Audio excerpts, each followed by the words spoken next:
En plein cœur de Bangkok, l'armée a donné l'assaut sur les positions des chemises rouges dans le quartier d'affaires de la capitale thaïlandaise.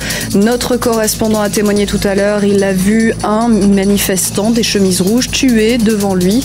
Et puis l'état d'urgence vient d'être élargi à 15 autres provinces en dehors de Bangkok.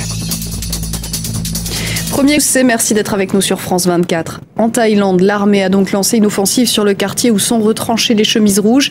Il y a eu des échanges de coups de feu. Le chef militaire des manifestants anti-gouvernement est très sérieusement blessé. Il aurait reçu une balle dans la tête. Et puis un manifestant des chemises rouges, a été tué sous les yeux de notre correspondant. Les États-Unis ont fermé leur ambassade à Bangkok. Enfin, l'état d'urgence a été étendu à 15 provinces dans tout le pays. Cyril Payen, notre correspondant, faisait pour nous tout à l'heure le point de la situation.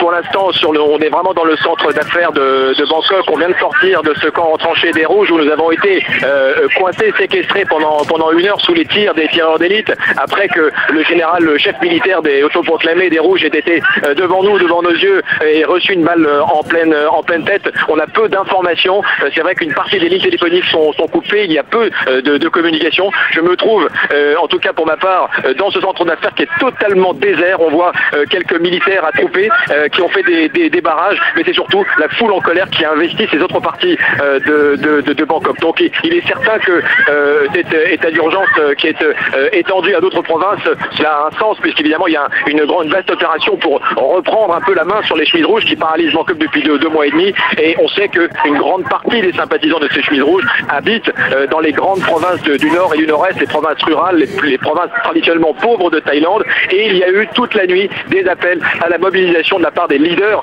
de ces chemises rouges qui ne veulent pas, qui sont déterminés à ne pas lâcher cette manifestation, cette fronde antigouvernementale. Donc en fait cet état d'urgence permettrait en fait d'empêcher des nouvelles forces rouges, de chemises rouges, de converger vers la capitale. En tout cas, je peux vous dire que c'est extrêmement tendu ici. La situation est réellement en train de déraper. On ne sait pas vraiment qui est en contrôle de tout. Tout ce qu'on voit pour l'instant sont des militaires, une foule en colère, et on entend peut-être des ambulances qui s'acheminent un peu partout, et on entend sporadiquement des coups de feu et des attaques à la bombe un peu partout. Voilà ce que je peux dire pour l'instant.